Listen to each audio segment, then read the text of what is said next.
Good morning. This is Mr. Longo. We are recording from home today. I hope everyone is enjoying the snow outside. It's quite beautiful. Okay, so today's lesson is the beginning of a new unit. It's Unit 7. Title of the unit is Basics of Morality. Okay, so what are we talking about today? The Parable of the Rich Young Man, 7.1. All right, so the basic outline for today's lesson. First, we're looking at St. Augustine's Restless Heart.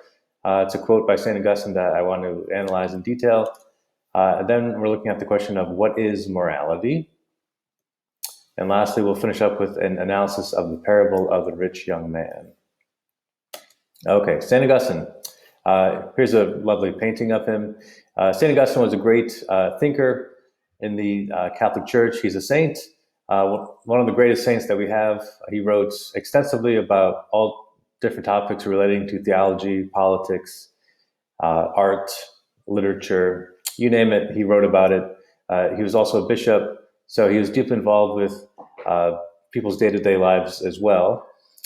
For our purposes, I just want to highlight a particular quote from his autobiography called The Confessions. So in the Confessions, he talks about his personal conversion to Christianity. And this is how he opens the Confessions. This is the very first page. For you have made us for yourself, and our hearts are restless until they rest in you. So there are a few things to highlight. First, you have made us for yourself. So the you that Augustine is referring to is God, not surprisingly. So what he's saying, you have made us, in other words, God is our origin. God is our beginning. God is our source. When he says you have made us for yourself, he's saying that God is our goal. God is our destiny. Now, this introduces a Greek term called telos. So telos is a way of describing the end or purpose for which something was made. Okay, the end or purpose for which something was made. Now, as we go into the topic of morality, we're going to be analyzing human actions, good versus evil. Now, in order to analyze human actions, we need to understand what the telos of human actions is. Okay? So, by way of comparison, if you were to cut vegetables with a spoon, okay, sounds kind of silly, and it is silly. You would not get very far because a spoon was not meant to cut vegetables, okay? A spoon has a different telos than a knife. You want to use a knife to cut vegetables. Now, if I saw you cutting vegetables with a spoon, I might start laughing and say, "Are you crazy?" And you might say, "Yes, this is ridiculous." So if you were to say, "What a terrible spoon," you would be confused because a spoon wasn't meant to cut vegetables.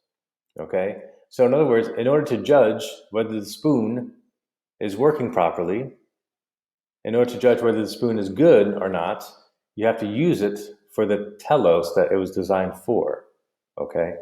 Likewise, with human action, you can only really judge a human action to be good and proper as long as you know what it's being directed towards. Okay? As long as you know what its telos is. Okay? Okay, next. Our hearts are restless. So basically here, St. Augustine is describing a very common phenomenon. All humans, it's probably our nature, are never satisfied. We're always looking for something new, something exciting.